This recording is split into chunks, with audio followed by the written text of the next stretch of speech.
ডাক্তারদের special BCS এর আজকের ওয়েবিনারে তোমাদেরকে স্বাগতম। তো আমি আমার মূল সেশনে যাওয়ার আগে তোমাদেরকে আমি প্রিভিয়াসলি একটা সেশন নিয়েছিলাম স্পেশাল বিসিএস এর উপরে, আজকে থেকে আরো 6 মাস আগে। সেইখানে কথাবার্তাগুলো আমি একটু রিভিউ করব, কারণ বিসিএস প্রস্তুতিতে আমরা একই কথা বারবার বলি তোমাদেরকে। এখন সেই কথাগুলো কেউ কেউ শোনে, কেউ কেউ শুনে না। তো চলো দেখে আসি আমরা। এখানে যে স্লাইডগুলো দেখতেছো এগুলো এই সেশনটা আমাদের ইউটিউবে অ্যাভেলেবেল। আমরা দেখি এই কথাগুলো যদি কেউ শুনতো আজকে থেকে 6 মাস আগে, তার কোনো তোমার লাভ হইতো কিনা। এবং তারও 6 মাস আগে আমি সিমিলার এরকম আরেকটা ওয়েবিনার নিয়েছিলাম, এখানেও কোনো স্লাইডই চেঞ্জ করা হয় না। তোমরা চাইলে ইউটিউবে মিলে দেখতে পারবো, অনেকে মিলাই দেখে যে আরফিন ভাই যে বলছে আগে কি আসলে বলছিল, যে উনি সবকিছু আগে ভাগে কেমনে বলে। হ্যাঁ, অনেকে মিলাই দেখতে চায়। তুমি চাইলে এটা মিলাই দেখতে পারো ইউটিউবে আমি এই কথাগুলো বলছে কিনা, আছে কিনা সেশনটা। সেই সেশন আমরা বলছিলাম যে স্পেশাল বিসিএস এটা কি গাছে কাঁঠাল গোফে তেল, হ্যাঁ না অন্য কিছু। তো সেখানে তোমাদেরকে আমি শেয়ার করছিলাম স্পেশাল বিসিএস সিলেবাস কেমন হতে পারে, সম্ভাবনা কতটুকু, যে তোমরা কি তখন থেকে প্রস্তুতি নিলে ভালো হইতো কিনা। হ্যাঁ, তো সেখানে আমরা বলছিলাম যে আমার 2023 সালে 13 জুলাই একটা প্রস্তাবনা তোমার রেডি করা হয়েছিল স্বাস্থ্য অধিদপ্তরে, এবং তারপর থেকে স্পেশালের কানাঘুষাটা শুরু হয়েছে।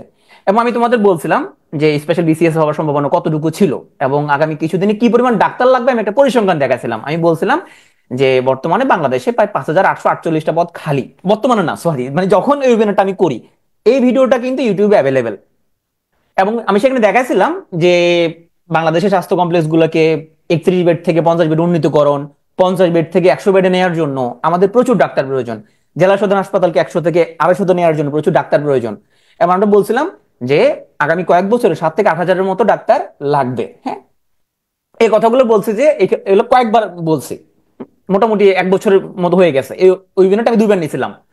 তো সেখানে বলছিলাম যে জেনারেল বিসিএস এর দীর্ঘসূত্রিতার কারণে জেনারেল বিসিএস এর মাধ্যমে এত বিপুল সংখ্যক ডাক্তার নিয়োগ দেওয়া সম্ভব না, সেই জন্য স্পেশাল বিসিএস এর প্রয়োজন হবে। অনেক আগে বলছিলাম সে কথাগুলো।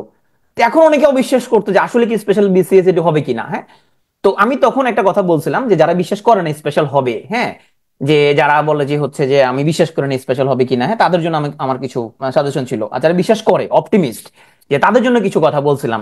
আমরা একটা সিলেবাস দেখাইছিলাম যে কেমন হতে পারে সিলেবাস। হ্যাঁ, তো সেখানে আমরা শেষ পর্যন্ত আমরা সিলেবাস দেখানোর পরে একদম শেষে গিয়ে আমরা কয়েকটা কথা বলছিলাম যে আমাদের তরুণ ডাক্তাররা যে কাজটা করে, যে ইন্টার্নির পরে কিছুদিন বিসিএস প্রস্তুতি নেয় এবং কিছুদিন পোস্ট গ্রাজুয়েশন নেয়, আবার কি করে বিসিএস প্রস্তুতিটা ভুলে যায়, ভুলে আবার শুরু থেকে বিসিএস প্রস্তুতি শুরু করে কিছুদিন, আবার কিছুদিন পোস্ট গ্রাজুয়েশন শুরু করে। আমরা বলছিলাম এই কাজটা না করে যে একবার বিসিএস প্রস্তুতি এই পর্যন্ত নিয়ে ফেলতে, বিসিএস প্রস্তুতি নেওয়ার পরে এরপর পোস্ট গ্রাজুয়েশন প্রস্তুতিটা শুরু করতে। একবার প্রস্তুতি নিয়ে ফেললে সামনে যে বিসিএস থাকবে সেই বিসিএস দিতে থাকবে, কোনো না কোনো বিসিএস তার হয়ে যাবে। তারপরে আমরা বলছিলাম স্পেশাল যদি নাও যদি হয়, যে প্রস্তুতি নিলাম কিন্তু স্পেশাল যদি না হয় তাহলে কি, তো অনেকে বলতো ভাই তাহলে তো লস হবে, স্পেশাল যদি না হয় তাহলে কেন বিসিএস প্রস্তুতি নিব, আমি ভাই বিসিএস প্রস্তুতি নিব না। তো সেখানে বলছিলাম যে জেনারেল বিসিএস এর যে পিলির 150 নম্বর, এটা যদি স্পেশালের সাথে মিল আছে তাহলে এখানে জেনারেল বিসিএস এর কাজে লাগতো আমাদের। এগুলো প্রস্তুতি যদি আমরা নেই, বাংলা ইংরেজি বাংলাদেশ বিষয়াবলী আন্তর্জাতিক বিষয়াবলী গণিত, এগুলো তো মিল আছে আমাদের। তারপর আমাদের অ্যানাটমি ফিজিওলজি প্যাথোলজি মেডিসিন, এগুলো তো আমাদের এফসিপিএস রেসিডেন্সি বা ডিপ্লোমাতে আমাদের কাজে লাগতো। তো শেষ পর্যন্ত একটা কথা বলছিলাম যে প্রস্তুতি নিলে লস নাই, আর যারা স্পেশাল হবে কি হবে না এই চিন্তায় প্রস্তুতি নেবে না, স্পেশাল সার্কুলার দিলে তাদের পুরোটাই লস। এবং বলছিলাম যে দুইটা কথা মনে রাখবা, স্পেশাল প্রস্তুতি যদি কেউ নেই তাহলে কোনো লস নাই, আর যারা প্রস্তুতি না নেই তাদের লাভ লস নাই। হ্যাঁ, এই কথাগুলো আমাদের আমাদের আগের একটা ওয়েবিনার থেকে স্লাইড গুলা একদম হুবহু সেম। এখন তোমরা বলো যে আরফিন ভাই তোমাদের হচ্ছে কিছু কথা বলছিল অনেকদিন ধরে বলতেছে, সে কথাগুলো আসলে কি ঠিক মতে ফলছে কিনা। যারা আমার কথায় তখন স্পেশালের জন্য পড়াশোনা শুরু করছে টুকটাক, যে বাংলা ইংরেজি বাংলাদেশ বিষয়াবলী আন্তর্জাতিক বিষয়াবলী ম্যাথ মেন্টালিবিলিটি তারা শুরু করছে, ওদের কি এখন তোমরা এখন লাভে আছো কিনা বলো, হ্যান্ড রেজ করো, তোমাদের লাভ হয়েছে কিনা। তোমরা যারা হচ্ছে যে আমার এই ওয়েবিনারটা ছিল অনেক আগের একটা ওয়েবিনার, যারা ছিল তাদের লাভ হয়েছে কিনা, এখন অনেকে লাভ হয়েছে কিনা, কাদের কাদের লাভ হয়েছে একটা হাত তুলো তো। ওকে, যাদের লাভ হয়েছে তাদের তো ভালোই, তাদের অনেক দূর আগায় গেল তারা। কিন্তু যারা হচ্ছে সেই ওয়েবিনার গুলো পাই নাই বা সেই সাজেশন গুলো পাই না, তাদের যে লস হয়েছে খুব বেশি তা না, যে তারাও এখন যদি তোমার সাজেশন গুলো যদি শুনো, হ্যাঁ, যে তাহলে তোমাদের ইনশাল্লাহ তোমাদের অনেক লাভ হবে। দেখো যে আমরা তো অনেক বছর ধরে বিসিএস পড়াচ্ছি, তো এখন ইভেন আমি তখন একটা কথা বলছিলাম তোমাদেরকে যে 47 স্পেশাল হওয়ার চান্স একদম নাই, 48 বা 49 হইলে হইতে পারে। তখনও ওই ভিডিওতে ওই কথাগুলোই পাবা তোমরা, যে আমি বলছিলাম 48 বা 49 স্পেশাল হইতে পারে, তাহলে মোটামুটি লোকজন প্রস্তুতি নিয়ে শুরু করা উচিত। সমস্যা হচ্ছে যখন আমরা এটা নিয়ে কোনো কথা বলি, তখন একদল লোক মানে বলা শুরু করে যে আরে স্পেশাল বিসিএস হলে তো কোচিং গুলার অবস্থা খুব মানে লালে লাল খুবই, না যে মনে হয় যেন শুধুমাত্র আরফিন ভাই শুধুমাত্র বিসিএস এর ক্লাস নিয়ে হচ্ছে চলে খুব বেশি, হ্যাঁ। কয়েকদিন আগে আমি একটা ফেসবুকে একটা স্ট্যাটাস লিখছিলাম, 2 মাস আগে। আমি বলছিলাম যে গ্লোবাল রিসেশন ইজ কামিং, তো যাদের পোর্টফোলিওতে বিভিন্ন শেয়ার আছে তারা যাতে এগুলো বিক্রি করে টাকা ক্যাশ নিয়ে যাতে বসে থাকে। তো এক ভদ্রলোক সে খুবই আমার উপরে চেতছে, সে আপনি পেনিক ছড়াচ্ছেন, আপনি এগুলা কোত্থেকে পান, এগুলা ঠিক না, এগুলো আপনার স্ট্যাটাস রিমুভ করেন। হ্যাঁ, আমি গিয়ে ভদ্রলোকের প্রোফাইলে দেখলাম সে 4th ইয়ারের নিব্বি, 4th ইয়ারের বাচ্চা আমার বলতেছে যে আপনি স্টক মার্কেটে খুবই নতুন, আপনি পেনিক ছড়াচ্ছেন। তো আমি 2 মাস আগে যখন স্ট্যাটাস দেই তখন এনভিডিয়া, তোমরা জানো এনভিডিয়া হচ্ছে ওয়ার্ল্ডের সবচেয়ে বড় মার্কেট ক্যাপের কোম্পানি, এনভিডিয়ার একটা শেয়ারের দাম ছিল $130 মতো, হ্যাঁ।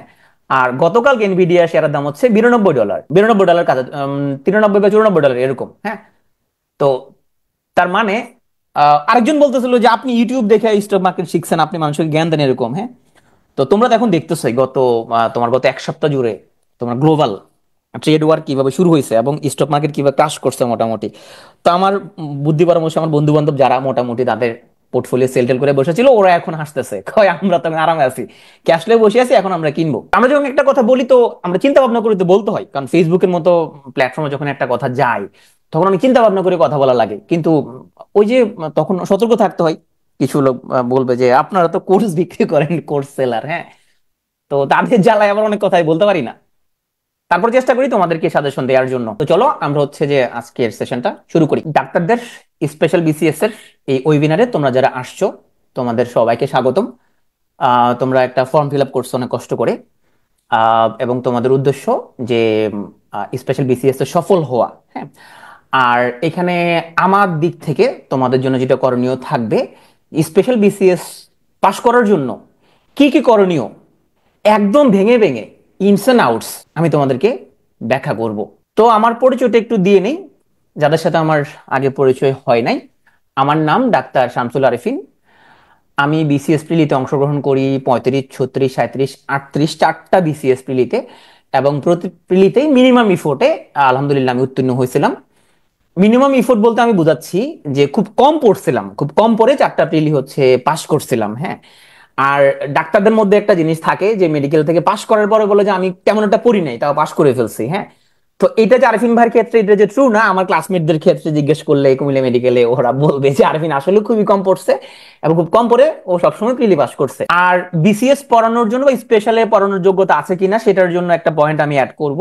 আমরা এখানে 41 দিয়ে শুরু করলেও 41-এ আমাদের পূর্ণাঙ্গ কোনো ব্যাচ ছিল না, আমরা বিষয়ভিত্তিক কয়েকটা সাবজেক্ট পড়াছিলাম। P2 এর পূর্ণাঙ্গ ব্যাচ শুরু 42 স্পেশাল বিসিএস এর মধ্যে দিয়ে, মাত্র 130 জনের একটা ব্যাচ ছিল। সে 130 জনের ব্যাচে আমাদের 67 জনই ক্যাডার হয়েছে আলহামদুলিল্লাহ। আমরা এটাতে খুবই খুশি যে আমরা প্রথম শুরুতেই 130 জনের ব্যাচ থেকে আমরা 67 জনকে আমরা ক্যাডার বানাই ফেলতে পারছিলাম। তখনও P2A কে কেউ চিনতো না, নামটাই অদ্ভুত। তখন P2A মানে আবার কি, অনেকে প্রশ্ন করতো P2A মানে কি, এটার প্রশ্ন উত্তর দিতে দিতে অবস্থা খারাপ। কারা পড়ায় এখানের মধ্যে, কেমনে পড়ায়, অনলাইনে পড়ানো যায় কিনা, হ্যাঁ। তো আল্লাহর অশেষ মেহেরবানি, আমাদের যারা রেগুলার ক্লাস করছে তাদের মধ্যে ম্যাক্সিমামই ক্যাডার হয়েছে, 2-1 জন বাদে। তো ওয়েবিনারটা শুরু করার আগে আমি একটা ডিসক্লেমার দিয়ে দিচ্ছি। আমার এখানে যে কোনো ওয়েবিনারের মধ্যে আমি একটা ডিসক্লেমার দেই, বিশেষ করে ডাক্তারদের ওয়েবিনারে। কিছুদিন আগে তোমার একটা গ্রুপে, ডাক্তারদের একটা গ্রুপে, যে একজন বলতেছিল যে উনি তো এখন বিসিএস চাকরি ছেড়ে দিচ্ছে। তার নিচে একজন কমেন্ট করছে যে উনি বিসিএস চাকরি ছেড়ে দিচ্ছে কিন্তু নিজেই তো ডাক্তারদেরকে শুধু বিসিএস দিতে বলে, কারণ উনি একজন কোর্স বিক্রেতা, হ্যাঁ। তো আমি সেখানে কমেন্ট করলাম যে আমি তো গত 4 বছর 5 বছর ধরে ওয়েবিনার করি, আমাদের প্রত্যেকটা ওয়েবিনার কিন্তু ইউটিউবে দেয়া আছে। ডাক্তারদের যত ওয়েবিনার আমরা করছি প্রত্যেকটা ওয়েবিনারের শুরুতেই আমি কিছু কথা বলে নিছি ডাক্তারদের বিসিএস নিয়ে, এবং আমি যে বিসিএস ফ্রিক না, এবং ডাক্তারদেরকে বিসিএস নিয়ে যে ডিসক্লেমার গুলো এখন অ্যাভেলেবেল, তোমরা চাইলে ইউটিউবে ডাক্তারদের যত বিসিএস এর যত ওয়েবিনার আছে আমাদের সবগুলো ওয়েবিনার দেখবা, শুরুতে কমন কিছু কথা আছে যে বিসিএস ডাক্তারদের জন্য এটা একমাত্র ওয়ে কিনা, এই রিলেটেড আমার কিছু কথা তোমরা পাবা। তো সেই কথাগুলো আমি শুরুতে আগে একটু ক্লিয়ার করে নেই। তো this webinar is purely for guidance purposes, হ্যাঁ। Dr. Arifin, that is me, is not running a campaign to convert all doctors into officers overnight. BCS, while tempting, is not always a bed of roses. So if you are considering BCS, because you truly see no other option, you are in the right place. Everyone else attend at your own risk. তো এই কথাগুলো আমি এখন বলবো তোমাদেরকে যে বাংলাদেশি ডাক্তারদের জন্য ইন্টার্নির পরে ক্যারিয়ারের বেস্ট অপশন কি। এই প্রশ্নটা আমি একদম সব সময় ডাক্তারদের নিয়ে যতগুলো ওয়েবিনার করছে গত 4-5 বছরে সবসময় এই প্রশ্নটা করি। আমি বলি ইন্টার্নির পরে ক্যারিয়ারের বেস্ট অপশন হচ্ছে তুমি বাইরে চলে যাও, তুমি ভাই বিদেশ চলে যাও, তুমি এমআরসিপি দাও, প্ল্যাব দাও, ইএসএমএল দাও, এএমসি দাও, তুমি যদি ক্লিনিক্যালে না যাও তুমি এমএস করো, পিএইচডি করো বায়োলজিক্যাল সায়েন্সে, তুমি এমপিএইচ করো, তুমি ইউএসএ যাও, ইউকে যাও, অস্ট্রেলিয়া যাও, কানাডা যাও, জার্মানি যাও, তুমি মিডল ইস্ট আসো, যেখানে তুমি সেখানে আসো, তুমি এটা তোমার জন্য চোখ বন্ধ করে বেস্ট অপশন। কারণ বাংলাদেশের মানুষ ডাক্তারদের একদিন পছন্দ করে না। হ্যাঁ, যে তোমার হচ্ছে যে তামিম ইকবালকে চিকিৎসা দিচ্ছে, ভালো চিকিৎসা দিচ্ছে, ডাক্তারদের দোষ। কারণ হচ্ছে যে তামিম ইকবালের মতো ট্রিটমেন্ট তারা গরিব রোগীদের তো দেয় না, এটা ডাক্তারদের দোষ। তামিম ইকবালকে এখানে কেন ভালো ট্রিটমেন্ট দিচ্ছে, যে তাকে এতবার সিপিআর দিয়ে যে তাকে কেন হচ্ছে যে নতুন লাইফে ফিরে আসতে হেল্প করছে, এটাও ডাক্তারদের দোষ। হ্যাঁ, সব জায়গায় ডাক্তারদের দোষ। হ্যাঁ, যে তোমার ওষুধ সাপ্লাই না ডাক্তারদের দোষ, নার্স নাই ডাক্তারদের দোষ, হাসপাতাল ক্লিন নাই ডাক্তারদের দোষ, এখানের মধ্যে মানে সবকিছু বিল্ডিং নোংরা ডাক্তারদের দোষ, সব ডাক্তারদের দোষ। বাংলাদেশের মানুষের একটা বড় সমস্যা হচ্ছে ডাক্তাররা গ্রামে যায় না, আর সব দোষ হচ্ছে ডাক্তারদের। আমি এত অবাক হয়েছি যে তামিম ইকবালের এই ধরনের চিকিৎসার পরে যেখানে ডাক্তারদেরকে সবাই এখানে এত প্রশংসা করার কথা, সেখানে মানুষজন গণহারে শুরু করছে যে এরকম ট্রিটমেন্ট তো ওটা কসাইরা গরিবদেরকে দেয় না, তার মানে তারা পারে, তারা দেয় না। ভালো চিকিৎসা দিয়ে ওটা বাংলাদেশে একটা দোষ হয়ে গেছে। হ্যাঁ, তুমি ভালো সেবা করবো এটা একটা দোষ, মানে সবকিছুতে ডাক্তারদের দোষ। বাংলাদেশের জিনিসের দাম বেশি কেন, ডাক্তাররা গ্রামে যায় না, সব এটা। তো যে দেশে মানুষজন ডাক্তারদেরকে এত শত্রুতার চোখে দেখে, যে দেশে মানে ডাক্তারদের সবকিছুতে ডাক্তারদের দোষ খুঁজে পায়, সেই দেশে আমি মনে করি ডাক্তারদের আসলে তোমার কেরিয়ার খুবই টাফ। এই জন্য আমি বলি ভাই তুমি চোখ বন্ধ করে তুমি বাইরে চলে যাও। এই কথাটা, এই স্লাইডটাই 2020 সাল থেকে আজকে 2025 পর্যন্ত চেঞ্জ করি নাই আমি। আমি এখনো আমার কথায় অটল। গত 5 বছর ধরে আমি এই কথাটা বলে আসছি, তুমি বাইরে চলে যাও। তুমি এখন ভাই আমার মতো তো লোক আছে কিছু যাদের পারিবারিক সাপোর্ট নাই, তুমি বাড়ির পরীক্ষাগুলো দিবে, তুমি এত টাকা বসে কই পাবে, 1-1.5 লাখ টাকা তুমি পরীক্ষার ফি ম্যানেজ করবে কোথা থেকে? সবার তো বাস্তবতা এরকম না, পারিবারিক সাপোর্ট সবার সমান থাকে না। আমরা অনেকে আসছি খুবই স্ট্রাগলিং ফ্যামিলি থেকে, আমাদেরকে ইন্টার্নি করার পরে পরিবারের হাল ধরতে হয়েছে, আমাদের পক্ষে এটা চিন্তা করা পসিবল ছিল না। ওরকম টাকা পয়সা আমাদের জন্য ছিল না, আমরা ইন্টার্নি করার পর দিন থেকে ডিউটি করতে হয়েছে। আবার আব্বা আমার একমাত্র বলা, একমাত্র মেয়ে, আব্বা মা বিদেশ যেতে দিবে না। আব্বা মা চাই যে দেশে থেকে মা বাপের সেবা যত্ন করুক। হ্যাঁ, আমাদের বাবা মারা চায় যে ছেলেটা বাইরে না যাক, দেশে থাকুক। এরকম বাস্তবতা তো অনেকের আছে। আবার বিদেশ গেলে কি তোমার জন্য চাকরি লিয়ে বসে আছে? তুমি ইউকে গেলা চাকরি লিয়ে বসে আছে, ইউএসএ গেলা চাকরি লিয়ে বসে আছে তোমার জন্য?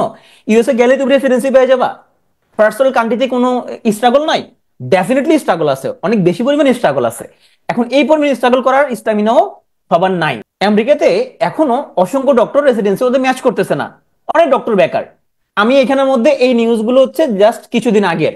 ইউকেতে ইউকেতে বলতেছে যে royal college of physicians describes resident doctor recruitment crisis in new statement.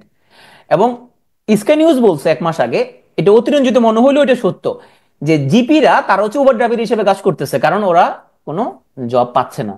হ্যাঁ, ইউকেতে এখন মারাত্মক রকম জব ক্রাইসিস।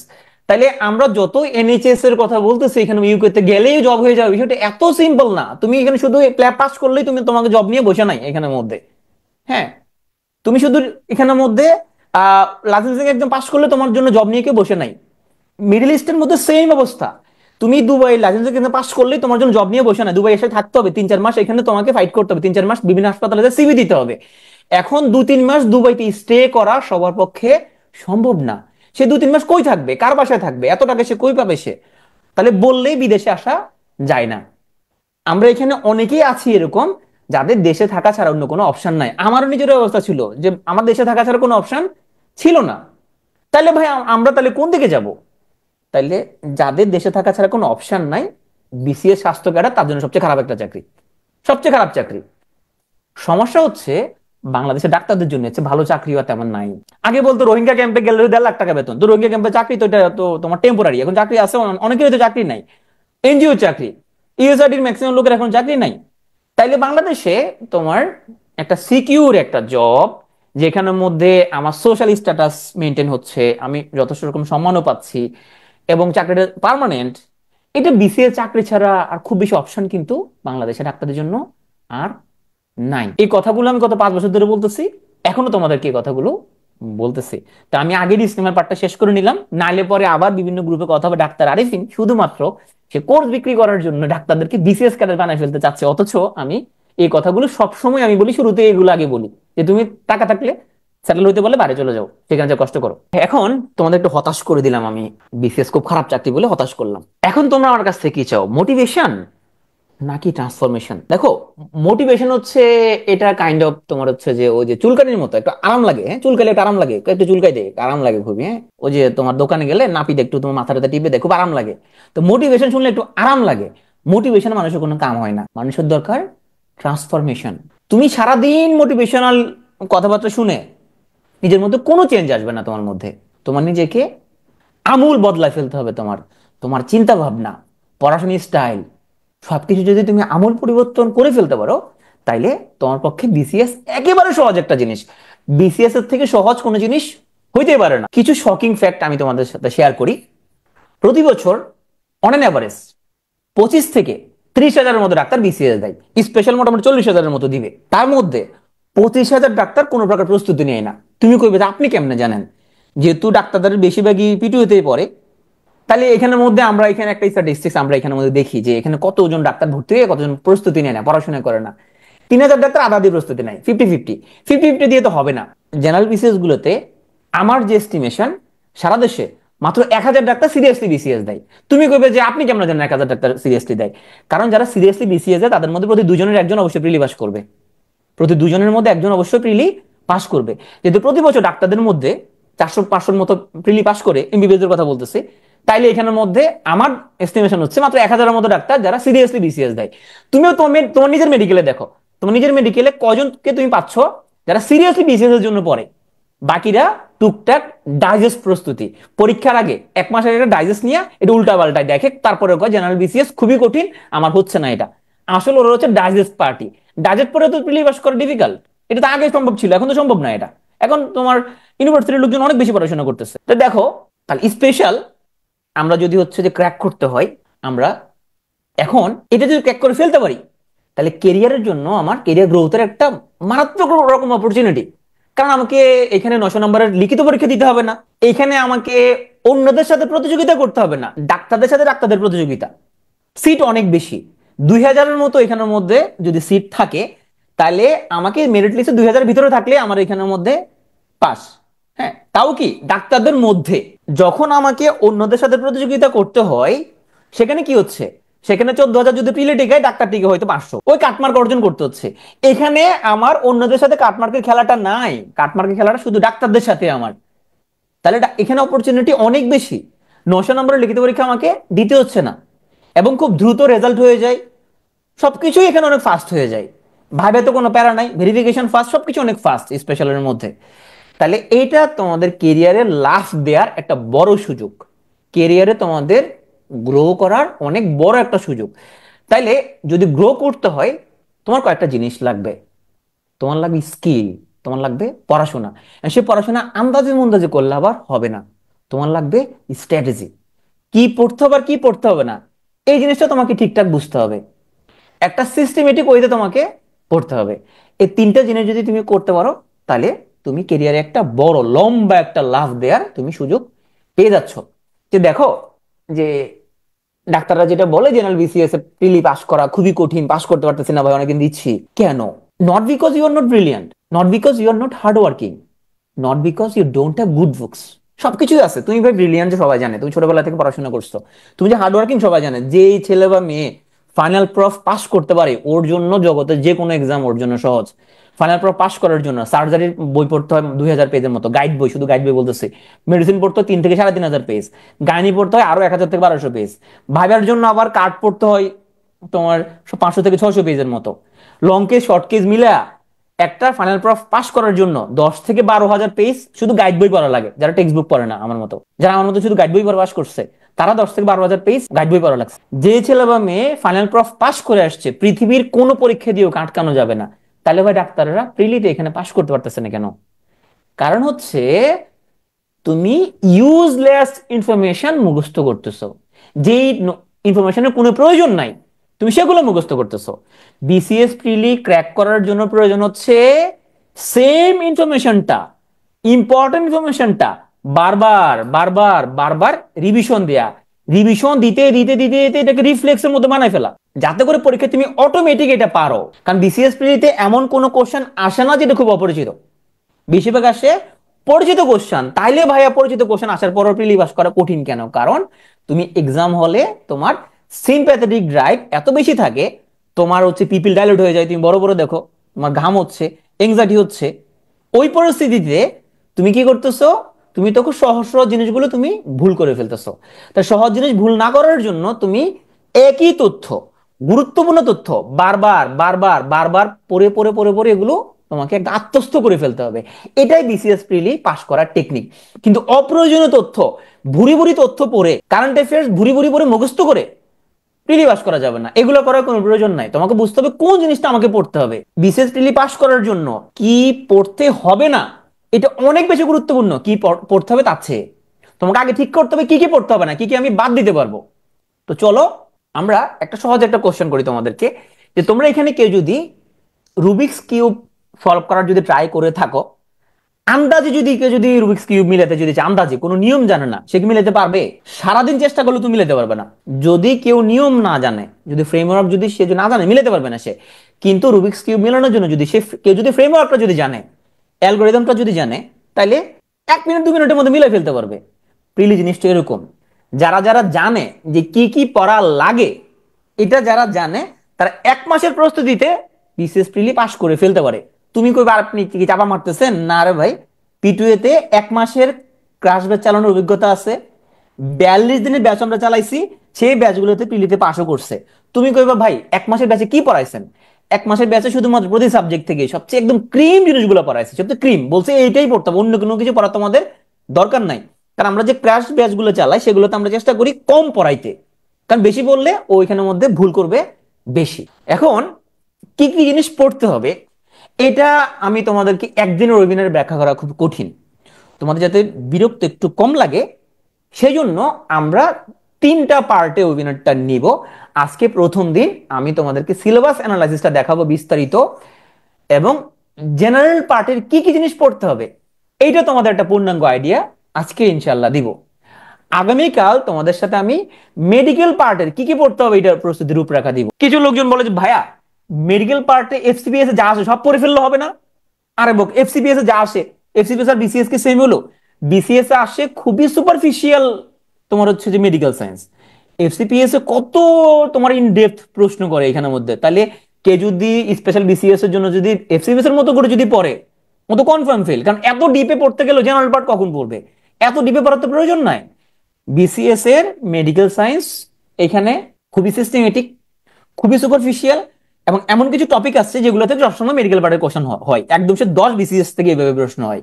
মেডিকেল পার্টের প্রশ্নের স্টাইলে তোমার গত 10 বিসিএস থেকে এখন পর্যন্ত চেঞ্জ আসে নাই, সবসময় একই রকমের প্রশ্নই আসে এখানের মধ্যে। ক্লিনিক্যাল একই রকম প্রশ্ন আছে সবসময়। কোন রকম প্রশ্ন আছে ক্লিনিক্যাল? বাংলাদেশে যে রোগগুলো হয়, উপজেলা স্বাস্থ্য কমপ্লেক্সে গিয়ে তুমি যে রোগগুলো ট্রিটমেন্ট করবে সেই রোগগুলাই এখানে আসে। ফিজিওলজি থেকে অ্যানাটমি থেকে কি কি প্রশ্ন আসে একদম সব বিশেষ একই রকমের। এই প্যাটার্নটা তোমাকে বুঝতে হবে, আমি তোমাদেরকে কালকে ব্যাখ্যা করবো। মেডিকেল সায়েন্স তোমরা কি পড়বা, তোমাকে রেসিডেন্সির প্রস্তুতি নিতে হবে না, তোমাকে পার্ট ওয়ানের জন্য প্রস্তুতি নিতে হবে না। এখানের মধ্যে এত বেশি পড়তে গেলে তুমি খেয়ে হারাই ফেলবা, জেনারেল পার্ট প্রস্তুতি তোমার তখন আর হবে না। আর তৃতীয় দিন, এটা খুবই গুরুত্বপূর্ণ একটা দিন, আমি তোমাদের সাথে শেয়ার করবো বিসিএস প্রস্তুতিতে 7টা ভুল। সেই 7টা খুবই মারাত্মক, মারাত্মক একটা ভুল তোমাদের সাথে আমি শেয়ার করব, যে ভুলের কারণে অসংখ্য তোমার প্রোডাক্টিভ স্টুডেন্ট তারা হচ্ছে প্রিলি পাস করতে পারে না। তার মধ্যে পোটেনশিয়াল আছে, কিন্তু এই ভুলগুলো করার কারণে তারা সফল হয় না।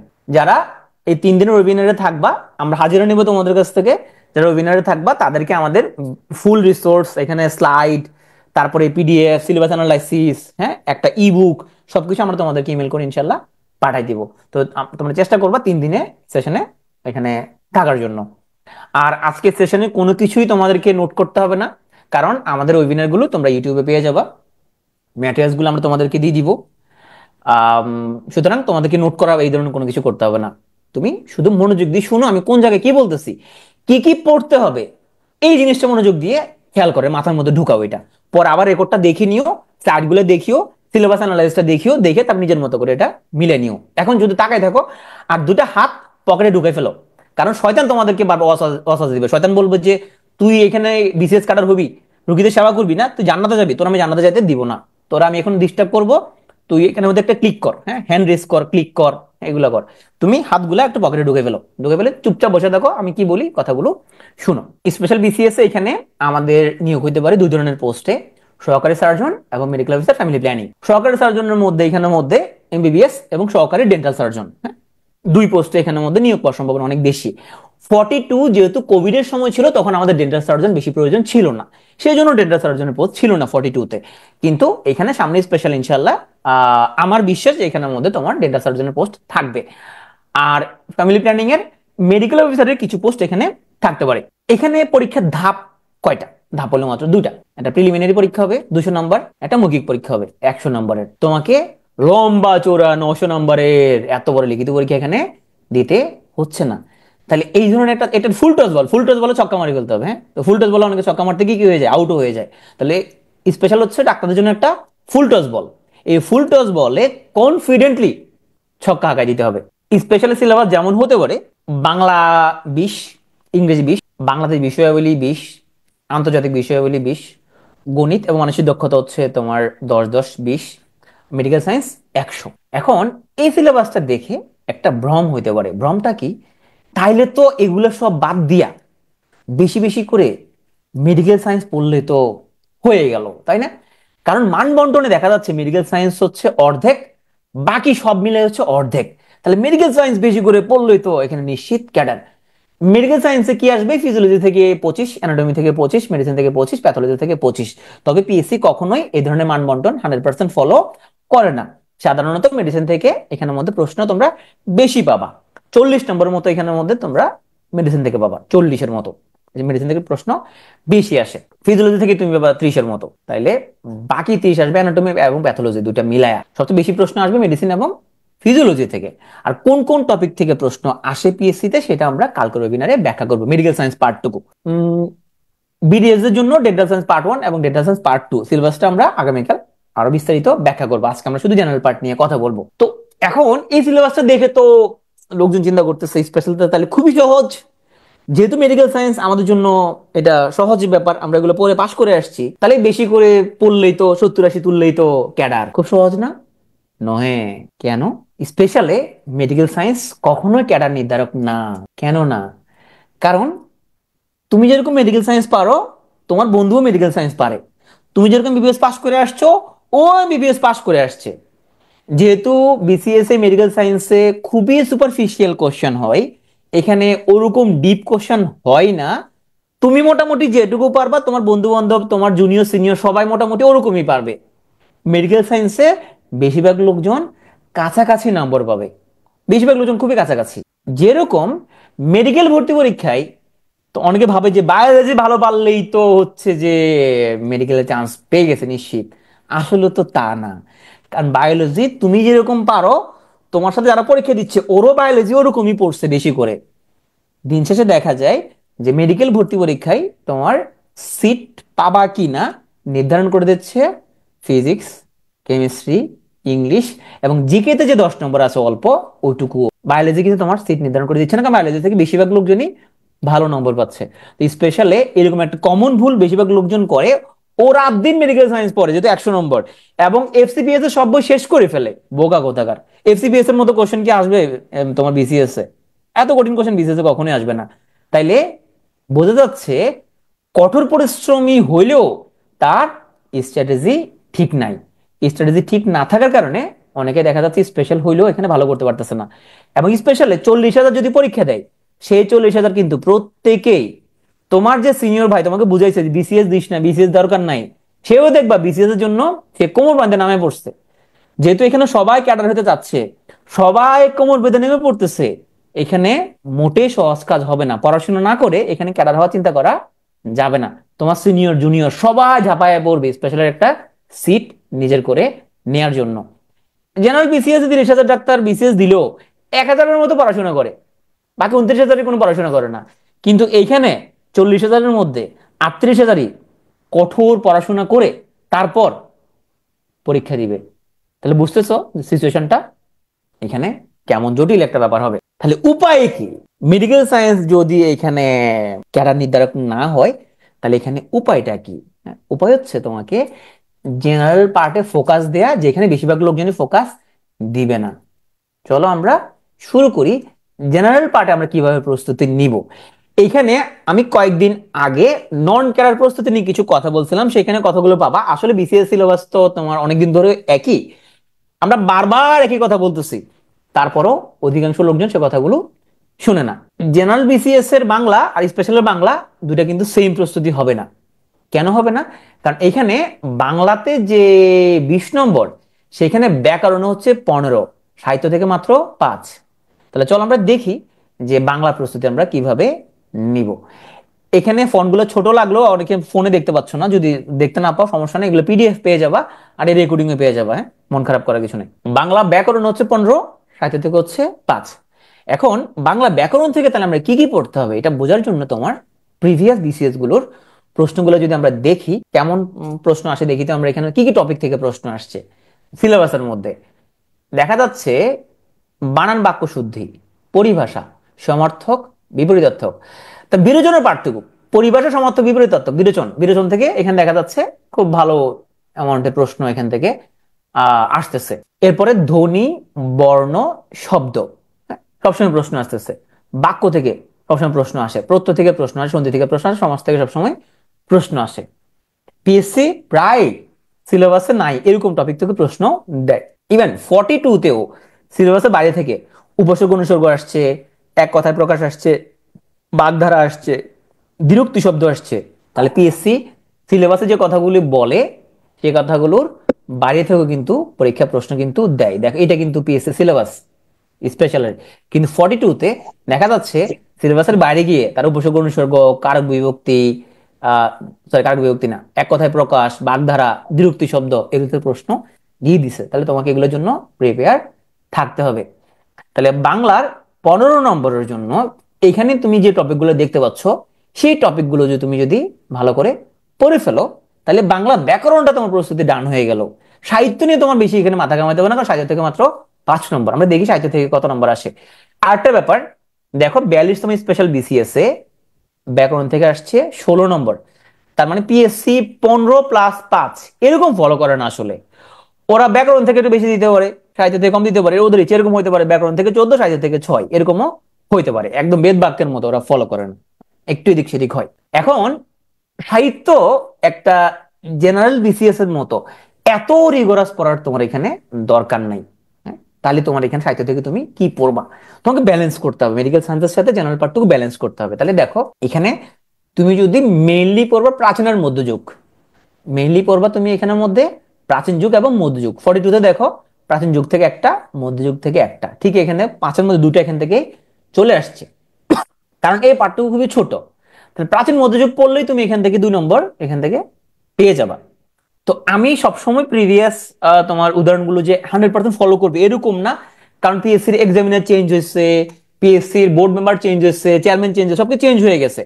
এখন চেঞ্জ হইলেও নতুন যারা আসছে তারা যদি বিসিএস এর কোশ্চেন করে, তারা আগে কি করবে, তারা দেখবে যে আগের বিসিএস এ কেমন ধরনের প্রশ্ন হইতো, সিলেবাসটা দেখবে, সেটা দেখে তারা ওই অনুযায়ী প্রশ্ন করার চেষ্টা করবে। মঙ্গল গ্রহ থেকে প্রশ্ন নিয়ে আসবে না। যারা এক্সামিনার এখন নতুন করে আসছেন ওনারা আগের বিসিএস গুলো নিয়ে গবেষণা করে তারপরে প্রশ্ন দিবে। তাহলে আগের বিসিএসটা যদি ফলো করো 100% তোমার এখানের মধ্যে মিলবে না, 90% তো তোমার এখানের মধ্যে মিলবে। এখন আধুনিক যুগ তো সাগর মহাসাগর, আধুনিক যুগ থেকে তুমি আসলে এখানের মধ্যে কি কি পড়বা, তুমি একটা জিনিস করে ফেলবা, মুক্তিযুদ্ধ ভাষা আন্দোলন ভিত্তিক যে গ্রন্থ চলচ্চিত্র সেগুলো পড়ে ফেলবা, পত্রপত্রিকা। তাহলে তুমি যদি প্রাচীন মধ্যযুগ আর মুক্তিযুদ্ধ ভিত্তিক এবং ভাষা আন্দোলন ভিত্তিক গ্রন্থ চলচ্চিত্র যদি পড়ে ফেলো, পত্রপত্রিকা যদি পড়ে ফেলো, মোটামুটি বাংলা সাহিত্যের উপরে 80% প্রস্তুতি তোমার ডান। মোটামুটি 80% প্রস্তুতি তোমার ডান। হ্যাঁ, তাহলে বাকি 20% প্রস্তুতির জন্য তুমি কি করবা? বাকি 20% প্রস্তুতির জন্য এখান থেকে যাদের যাদের তোমার ভালো লাগে, তোমার হ্যাঁ যাদেরকে তুমি পছন্দ করো এখানের মধ্যে কাজী নজরুল ইসলাম, তারপরে তোমার হচ্ছে যে রবীন্দ্রনাথ ঠাকুর, যাদের যাদের তোমার কাছে খুব সহজ লাগে 11 জনের মধ্যে, তারপর মাইকেল মধুসূদন দত্ত, যারা যারা খুবই যাদের তোমার ইজি লাগতেছে, হ্যাঁ এই 11 জনকে তুমি পড়ে ফেলবা। তোমার এর বাইরে আর কেমন কিছু পড়তে হবে না। 11 জনের মধ্যে আমি আবার 3জনকে আবার আলাদা করে দিলাম, মার্ক করে দিলাম, কাজী নজরুল ইসলাম, রবীন্দ্রনাথ ঠাকুর এবং মাইকেল। এখানের সাথে অ্যাড করলে কাউকে যদি অ্যাড করা যায় তাহলে তুমি অ্যাড করতে পারো জীবনানন্দ দাশকে, তুমি অ্যাড করতে পারো। এই 11 জনের বাইরে তোমার যাওয়ার দরকার হবে না তোমার সাহিত্যের জন্য। তাহলে আমরা তাহলে সাহিত্যের পাঠটুকু, আমাদের এত বড় সাহিত্যটুকু ছোট হয়ে গেল না আমাদের জন্য? তুমি দেখো আমাদের তোমার হচ্ছে যে 42-তে অবশ্যই এটা একটা এটিপিক্যাল মার্কের প্রশ্ন ছিল, প্রশ্নটা খুব যত্ন নিয়ে করা হয় নাই, এখানে অনেক কিছু সিলেবাস প্রপারলি মেনটেন করা হয় নাই। তো এইবার যদি প্রপারলি মেনটেন যদি করে, তাহলে তুমি আশা করতে পারো যে রবীন্দ্রনাথ, নজরুল, তারপর তোমার হচ্ছে যে মাইকেল, এই তিনজনের উপরে তুমি প্রশ্ন আশা করতে পারো। আমরা যদি হচ্ছে যে প্রিভিয়াস বিসিএস গুলো যদি দেখি, তুমি দেখবা যে রবীন্দ্রনাথ, নজরুল, বঙ্কিম, ঈশ্বরচন্দ্র, ওনাদের উপরে সবচেয়ে বেশিবার হচ্ছে যে বারবার ওনাদের উপরে তোমার হচ্ছে যে প্রশ্ন আমরা আসতে দেখছি। হ্যাঁ? তাহলে আমরা বাংলার মধ্যে আমরা জোর দিব কোনটাতে? বাংলা ব্যাকরণের 15 নম্বরে জোর দিব। সাহিত্যের পাঠের মধ্যে আমরা মেইনলি পড়বো হচ্ছে যে প্রাচীন মধ্যযুগ পড়বো, আমরা মেইনলি প্রাচীনের মধ্যযুগটা পড়বো। আর ভাষা আন্দোলন, মুক্তিযুদ্ধ ভিত্তিক গ্রন্থ চলচ্চিত্র পড়ে ফেলবো। আর আধুনিক যুগ থেকে আমরা এই 11 জনের মধ্যে 11 জন পড়তে হবে। এই 11 জনের মধ্যে আমরা আবার কাজী নজরুল, রবীন্দ্রনাথ ঠাকুর, মাইকেল, হ্যাঁ, ঈশ্বরচন্দ্র, এই কয়েকজনকে আমরা এখানের মধ্যে তোমার হচ্ছে যে বেশি করে পড়ে ফেলবো। আর পরিবর্তিত পরিস্থিতিতে দেশের আগে কয়েকজন রাইটার, ফরুক আহমেদ, তারপরে তোমার হচ্ছে যে আল মাহমুদ, ওনাদের উপরেও তেমন কোন প্রশ্ন কখনো আসতো না। কিন্তু এখন যেহেতু আল মাহমুদ তোমরা জানো যে কয়েকদিন আগে উনি পদক পাইছেন, তাহলে আল মাহমুদের উপর কিন্তু এখন তোমার প্রশ্ন আসার একটা তোমার দরজা খুলে গেল। আল মাহমুদ, ফরুক আহমেদ, এই দুজনকে তুমি একটু ভালো করে পড়তে হবে। তবে একটা সময় তোমার প্রগতিশীল রাইটারদের মধ্যে এমন কিছু রাইটার আসতো যেগুলো এখন খুব বেশি রিলেভেন্ট না, এখন খুব বেশি ওনার রিলেভেন্সি হারাই ফেলছে। তাহলে এইভাবে তুমি বুদ্ধি করে ইয়ে করবা। এখন তুমি যদি বসে তুমি হচ্ছে যে ধরো আনিসুজ্জামান, তারপরে তোমার হচ্ছে যে শাহরিয়ার কবির, হ্যাঁ, ওনাদের লেখাজোকা নিয়ে তুমি পড়তে পড়তে একদম তুমি হয়রান হয়ে গেছো, একদম রাত দিন এগুলো পড়ে তো কোনো লাভ আছে? এগুলো পড়ে ওগুলো তো এখন বেশি আসবে না। তাহলে তোমাকে কি কি পড়তে হবে না, এটা বেশি গুরুত্বপূর্ণ, এটাকে বাইর করে ফেলতে হবে। এটা যদি বুঝে যাও তাহলে প্রিলি তোমার জন্য খুবই সোজা। তাহলে তুমি নিশ্চয়ই বুঝে গেছো যে আরফিন ভাই তাহলে হচ্ছে খুব মিনিমাম ইফোর্টে কেমনে এতবার প্রিলি পাস করছে, হ্যাঁ, যে পাস করে নিয়ে আসছে কিভাবে লোকজনকে। তোমাকে বুঝতে হবে যে আমি কোন জিনিসটা বেশি করে পড়বো, ওইটা বারবার পড়বো, বারবার পড়বো। ওইটা যেগুলা কম গুরুত্বপূর্ণ ওগুলো আমরা কম পড়বো, সেগুলো সেগুলো আমার এত মুখস্থ করার দরকার নাই। প্রিলি পাস করার জন্য টেকনিক একটাই, জানা কোশ্চেন ভুল করা যাবে না, ইজি কোশ্চেন ভুল করা যাবে না, পরিচিত কোশ্চেন ভুল করা যাবে না। সেটা করার জন্য জানা জিনিস, পরিচিত জিনিস বারবার বারবার বারবার পড়তে হবে, পরীক্ষা দিতে হবে, রিভিশন দিতে হবে। সেই স্ট্র্যাটেজিগুলো আমরা তৃতীয় দিন আমরা শেয়ার করব। তাহলে আমরা বাংলা আমরা পড়ে ফেললাম 20 নম্বর। চলো আমরা ইংলিশ নিয়ে আমরা হচ্ছে কি করতে পারি। ইংলিশের মধ্যে সেই গ্রামার থেকে 15, লিটারেচার থেকে হচ্ছে 5। এখানেও সেম কথা, পিএসসি 100% ফলো নাও করতে পারে। গ্রামার থেকে 16, লিটারেচার থেকে 4 এরকমও হইতে পারে, গ্রামার থেকে 14, লিটারেচার থেকে 6 এরকমও হইতে পারে। তাহলে ইংলিশ গ্রামার থেকে আমরা এখানে কি পড়া উচিত? পিএসসি যে সিলেবাসটা যেটা দিছে, সেই সিলেবাসটা আমরা হচ্ছে এখানে তোমরা দেখতে পাচ্ছ, এই সাইটগুলো শেয়ার করে দিব, সেখানে তোমরা দেখবা, একটু পড়ে নিবা যে কি কি টপিক দিছে। আমরা একটু প্রিভিয়াস বিসিএস গুলো একটু প্রশ্নগুলো একটু আমরা দেখে আসি। চলো, প্রিভিয়াস বিসিএস এর প্রশ্নগুলোতে আমরা দেখতে পাবো যে পিএসসির সবচেয়ে ফেভারিট টপিক হচ্ছে parts of speech, identification of noun, হ্যাঁ, identification of adjective, identification of adverb, প্রিপজিশনের ব্যবহার, এগুলো হচ্ছে পিএসসির খুবই প্রিয় টপিক এবং এগুলো থেকে পিএসসি প্রচুর প্রশ্ন দেয়। দেখো, পার্টস অফ স্পিচ থেকে তোমার প্রতি বছর পার্টস অফ স্পিচ থেকে পিএসসি ইংলিশ গ্রামারের মধ্যে 42-তে কয়টা দিছে দেখি তো আমরা? 4 দিয়ে 6টা দিছে, 6 প্রিপোজিশন একটা, 7টা দিছে। 42-তে গ্রামার থেকে কোশ্চেন আসছে বেশি, তোমার লিটারেচার থেকে কোশ্চেন তেমন আসেই নাই। একটা মতো কোশ্চেন আসছিল, খুব এটিপিক্যাল একটা কোশ্চেন এসেছিল। সেই 19টা কোশ্চেনের মধ্যে 7টা কোশ্চেন দিয়ে দিছে পার্টস অফ স্পিচ থেকে। তাইলে যারা ভালোভাবে বের করতে পারে parts of speech, noun pronoun চিনো, অ্যাডজেক্টিভ অ্যাডভার্ব চিনো, তার জন্য এই পার্টটা খুবই সোজা। প্রিপজিশনের ব্যবহার যারা ভালো করে পড়বা তারা এখান থেকে তুমি 1-2 নাম্বার পেয়ে যাবা। এরপরে জেনারেল পার্টিসিপল আইডেন্টিফিকেশন, পিএসসির খুবই প্রিয় একটা টপিক। ফ্রেজ ইডিয়ম পিএসসির খুব প্রিয় একটা টপিক। ফ্রেজ ইডিয়ম থেকে পিএসসি সবসময় প্রশ্ন দেয়, দেখো একদম সব সময়, মানে কোনোদিনও পিএসসি মিস করে না ফ্রেজ ইডিয়ম থেকে প্রশ্ন দিতে, কোনোদিনও মিস করে না। হ্যাঁ, আইডেন্টিফিকেশন অফ প্রেজেন্ট ক্লজ, এখন যারা জিটিভ অ্যাডভার্ব ঠিক মতো বের করতে পারে, ওরা কোনটা কোন ফ্রেজ কোনটা কোন ক্লজ সেটাও বের করতে পারে। তুমি চাইলে ইউটিউবে আমাদের ইংলিশের অনেকগুলো ভিডিও আছে গ্রামারের মধ্যে, সেগুলো তোমরা দেখতে পারো। কারেকশন এবং রাইট ফর্ম ভার্ব, এই দুটো পিএসসির খুব প্রিয় টপিক। এগুলো থেকে পিএসসি দেখে একদম সব সময় এই কারেকশন রাইট ফর্ম ভার্ব থেকে পিএসসি সব সময় প্রশ্ন দেয়। সেন্টেন্স ট্রান্সফরমেশন পিএসসি খুব প্রিয় টপিক।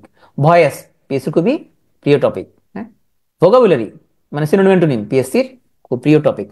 পিটিওতে আমরা প্রায় এখানে ভোকাবুলারির উপর কাউথ চ্যাম্পিয়নশিপ হয়, অনেক কাউথ হয়, সেগুলো তোমরা পার্টিসিপেট করবা। আমরা স্পেশাল রাখবো ইনশাল্লাহ, অনেকগুলো চ্যাম্পিয়নশিপ দেবো, সেগুলো যদি ঠিক মতো যদি জয়েন করো ওখান থেকে তুমি অনেক প্রশ্ন পেয়ে যাবে। এক কথা প্রকাশ, ওয়ান ওয়ার্ড সাবস্টিটিউশন পিএসসির অনেক প্রিয় একটা টপিক। তাহলে পিএসসির প্রিয় টপিকগুলো যদি তুমি জেনে গেছো, ইংলিশ গ্রামার প্রস্তুতি তোমার জন্য অনেক সহজ হয়ে গেল। তাহলে কি কি দাঁড়াইলো পিএসসির প্রিয় টপিক? সেটা হচ্ছে পার্টস অফ স্পিচ, প্রেসিডিয়াম, identification of phrase and clause, one word substitute, correction right form of verb, ও কন্ডিশনাল আছে টেন্স ভয়েসের সাথে, কন্ডিশনাল টেন্স ভয়েস এবং সেন্টেন্স এন্ড ট্রান্সফরমেশন। এগুলো হচ্ছে পিএসসির সবচেয়ে সবচেয়ে ফেভারিট টপিক এগুলো। হ্যাঁ, এর সাথে ভোকাবুলারি অ্যাড হবে। ভোকাবুলারি একদিন দুদিনে পরে শেষ করতে পারবে না তুমি কখনো, এটা একটা লম্বা সময় জুড়ে প্রস্তুতি নিতে হয়, অল্প অল্প করে প্রস্তুতি নিতে হয়। এখন আসো, ইংলিশ লিটারেচার কতটুকু পড়বা? খুব কম। খুব কম বলতে ইংলিশ লিটারেচার থেকে মেইনলি পড়া লাগবে Renaissance, modern, post modern. Renaissance, modern, post modern, এই দুটো টপিক পড়া লাগবে। আর আমি আর একটু সহজ করে দিই, আমি রাতের একটা লিস্ট দিছি তোমাদেরকে, সেই লিস্ট অনুসারে তুমি এখানে মধ্যে আমি একটু দাগাই দিই আবার, Shakespeare, George Bernard Shaw, T S. Eliot, Ernest Hemingway, William Wordsworth, W Yeats, S T. Goldrich, Charles Dickens, Thomas Gray, Jonathan Swift, Percy Bysshe Shelley, তারপর তোমার হচ্ছে যে M Forster, Thomas Hardy, Christopher Marlowe, Alexander Pope, Keats, George Orwell, John Donne, Tennyson, তারপর তোমার John Milton, এইদেরকে যেগুলো গোল্লা করে দিলাম এগুলো তুমি আগে পড়ে ফেলবা। বেশি না, তুমি একদম বাছাই করে এই তোমার 25-30 জন রাইটার পড়লেই সাহিত্যের জন্য তোমার এনাফ। যেগুলো আমি গোল্লা করে দিলাম সেগুলো আগে পড়ে ফেলবা, গোল্লাগুলো আগে পড়ে ফেললা। হ্যাঁ, এর বাকি রাইটারদেরকে একটু, ভাই বাকি রাইটারদের কি পড়বো, সবই পড়বো? আরে তুমি বেন জনসনের এখানের মধ্যে যদি ভল্পনি পড়ো, আরে ওই ভল্পনি উনি লিখছে, ভল্পনি ক্যারেক্টার গুলো হ্যাঁ কমন, সবচেয়ে মোস্ট কমন। তুমি থমাস কিরের স্প্যানিশ ট্র্যাজেডি এটা জানলে হইলো তোমার এখানের মধ্যে, একটা একটা রিভেঞ্জ ট্র্যাজেডি, মানে সবচেয়ে মোস্ট নোটেবল ওয়ার্কস। তুমি কি বলছো থমাস কিটের সবগুলো মুখস্থ করবে নাকি? সবগুলো তোমার পড়ার দরকার কি তুমি এখানের মধ্যে? তুমি কিটসের কি সবগুলো পড়তে হবে না? তুমি কিটসের সবচেয়ে মোস্ট নোটেবল, মোস্ট ইম্পর্টেন্ট যে ওয়ার্ক গুলো সেগুলোই পড়বা। তুমি জন ডানের সবকিছু পড়ে তুমি হচ্ছে ভরে ফেললে হবে? ইংরেজি সাহিত্যের আমাদের ইউটিউবে অনেকগুলো ক্লাস আছে, তোমরা সেগুলো দেখতে পারো, অনেক মজা করে পড়ানো হয়েছে ভিডিওতে, দেখবা সেখানে আমরা কেমনে পড়াইছি। আমরা সবচেয়ে নোটেবল ওয়ার্কটা, সবচেয়ে ইম্পর্টেন্ট ওয়ার্ক গুলো এখানের মধ্যে পড়তে হবে। আন্তরিক মধ্যে যে একজন রাইটারের সবকিছু পড়ার দরকার নেই। তাহলে ইংলিশ লিটারেচার আইডিয়া পেয়ে গেলা। আর এখানে আমি যে রাইটার গুলো দিছি, এটা তুমি আমাদের সিস্টেমে যদি পড়ো তোমার সর্বোচ্চ 2 দিন লাগবে লিটারেচার পড়তে, সর্বোচ্চ 2 দিন। এখন হ্যাঁ, এখন তুমি যদি বসে বসে তুমি একদম ওয়ার্ডসওয়ার্থ একদম সারা জীবনে যা যা লিখতে সব মুখস্থ করতে থাকো, তাহলে তো ভাই তুমি ওয়ার্ডসওয়ার্থ পড়তে তোমার 2 দিন লেগে যাবে। ওটা করার দরকার নাই। ওয়ার্ডসওয়ার্থ আর এস.টি. গোল্ডরিচ দুই বন্ধু মিলে কি কি লিখছে, ওরা কি নতুন যুগের ইংরেজি সাহিত্য শুরু করছে, সেই জিনিসগুলো পড়তে হবে, ওদের সবচেয়ে নোটেবল ওয়ার্ক গুলো পড়তে হবে। এই 2 দিনের মধ্যে পড়ে ফেলতে পারবা যদি তুমি আমাদের সিস্টেমটা যদি ফলো করো। চলো আমরা একটু ভীতিকর পার্টটুকু জিকেতে চলে যাই। জিকে বাংলাদেশ বিষয়গুলি 10 নম্বর, ভাইয়া 10 নম্বরের জন্য বাজারের যত কারেন্ট অ্যাফেয়ার্স আছে সব মুখস্থ করে ফেলাবো। বোকা কথাকার, তুমি 10 নম্বরের জন্য তুমি বাজারের সব কারেন্ট অ্যাফেয়ার্স কেন মুখস্থ করবো? তুমি আগে সিলেবাসটা দেখো যে কি কি আসছে, বিসিএস সিলেবাসটা কি। যদি এখানে 30 নম্বরের সিলেবাস, এটা আসলে 20 নম্বরের হবে। এখানে সরি, এটা 10 নম্বরের হবে এখানের মধ্যে আমাদের। ও, এটা আমি হচ্ছে একটা জিনিস, সরি সরি, একটা জিনিস আমি এখানে এডিট করতে ভুলে গেছি। সেটা হচ্ছে ওই আমি ইয়াটা রেখে দিচ্ছি এখানের মধ্যে, আমরা হচ্ছে যে ওই নন ক্যাডারের জন্য ওইখানের মধ্যে ওই জিনিসটা এখানের মধ্যে আমরা রেখে দিয়েছিলাম এখানের মধ্যে।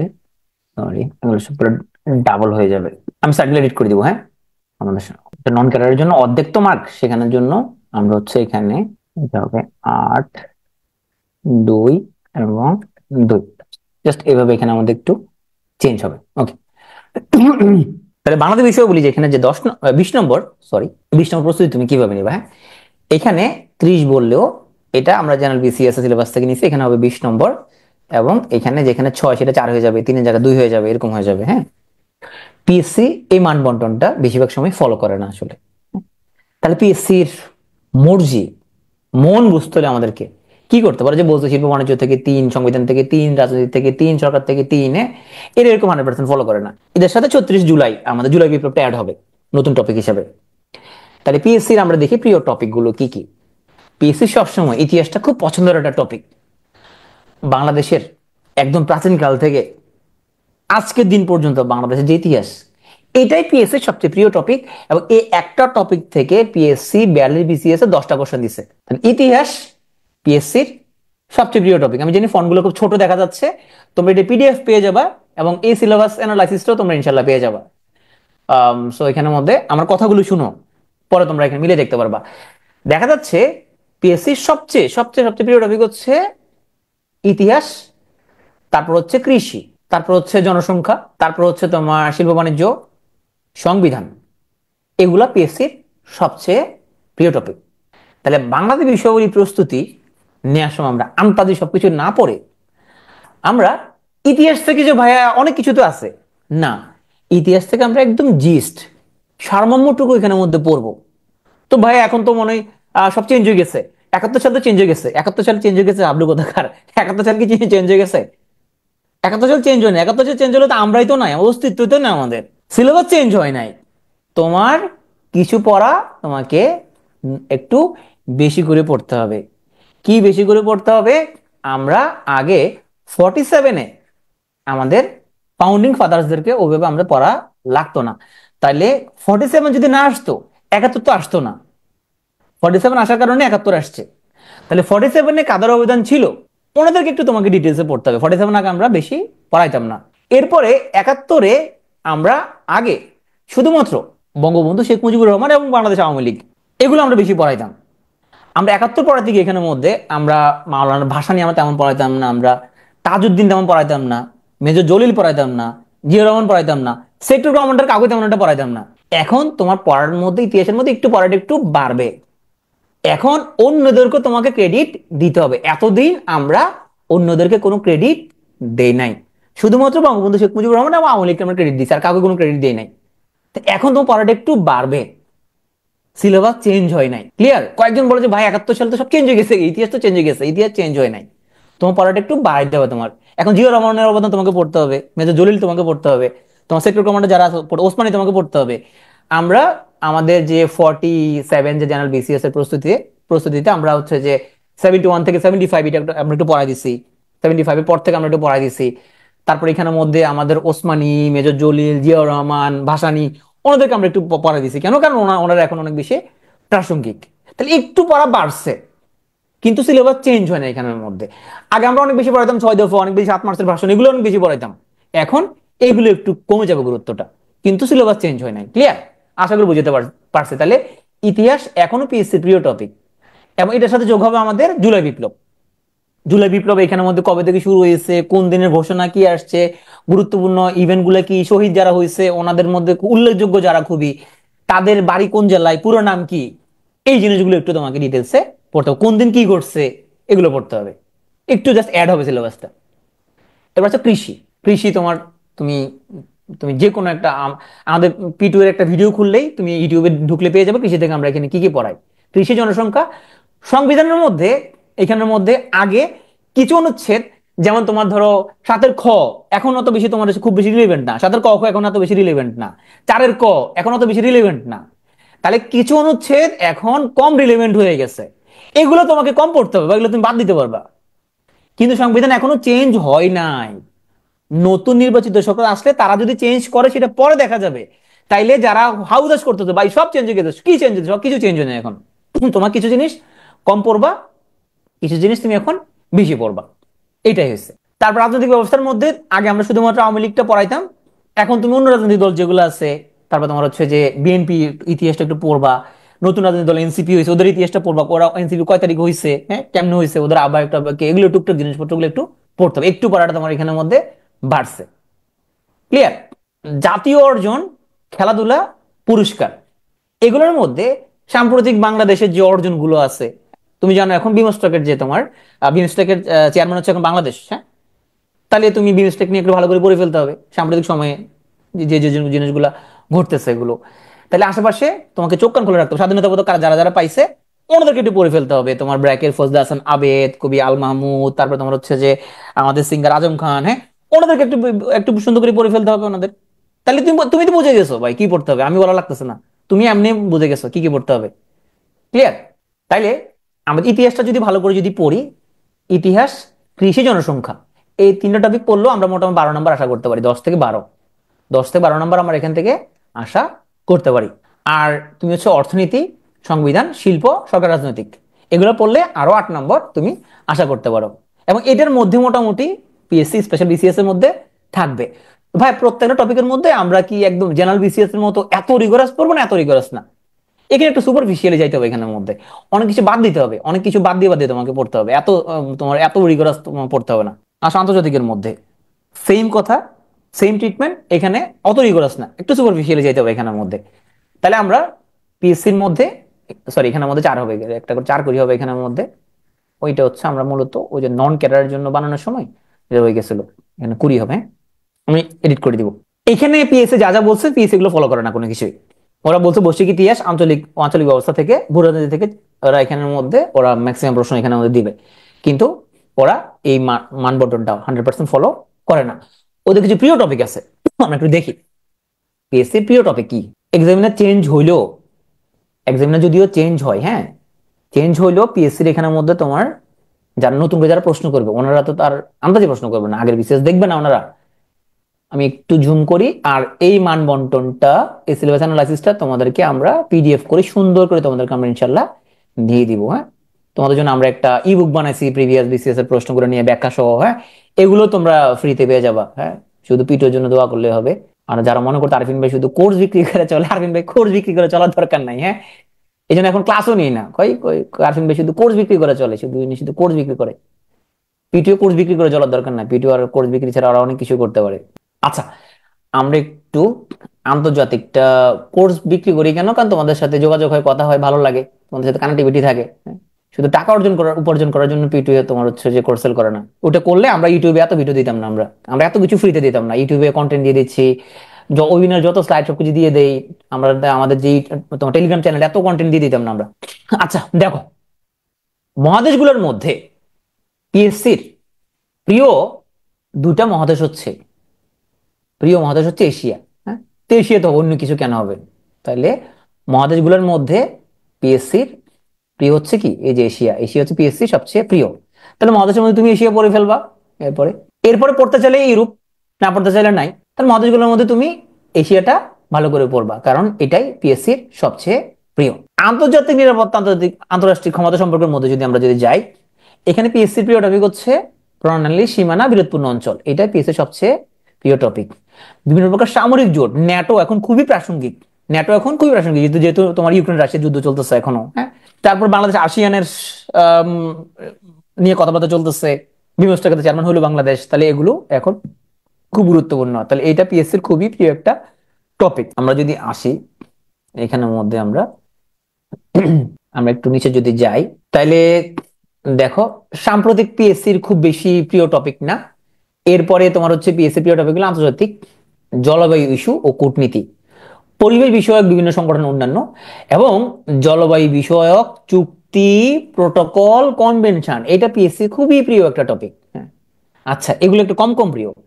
পিএসসির একদম একদম নিজের ঘরের টপিক, সেটা হচ্ছে জাতিসংঘ এবং জাতিসংঘের সাথে জড়িত অন্যান্য সংগঠন। এটা হচ্ছে পিএসসির একদম, মানে এটা কি বলবো, এটা সবচেয়ে প্রিয় টপিক হচ্ছে জাতিসংঘ এবং এর সাথে জড়িত অন্যান্য অঙ্গ সংগঠনগুলো। একদম সবসময় এখান থেকে বেশি বেশি প্রশ্ন আসে। এরপর পিএসসি প্রিয় টপিক হচ্ছে আন্তর্জাতিক অর্থনৈতিক জোট।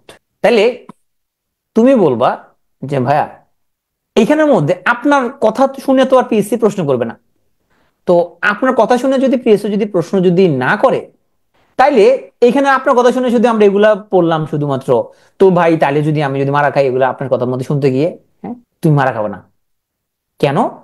কারণ আমি তোমাকে যে টপিকগুলোর কথা বলতেছি, এই টপিকগুলা পড়লে তোমার 80% কাভার হয়ে যাবে, তোমার 80% তোমার কাভার হয়ে যাবে, 20% কাভার তোমার হবে না।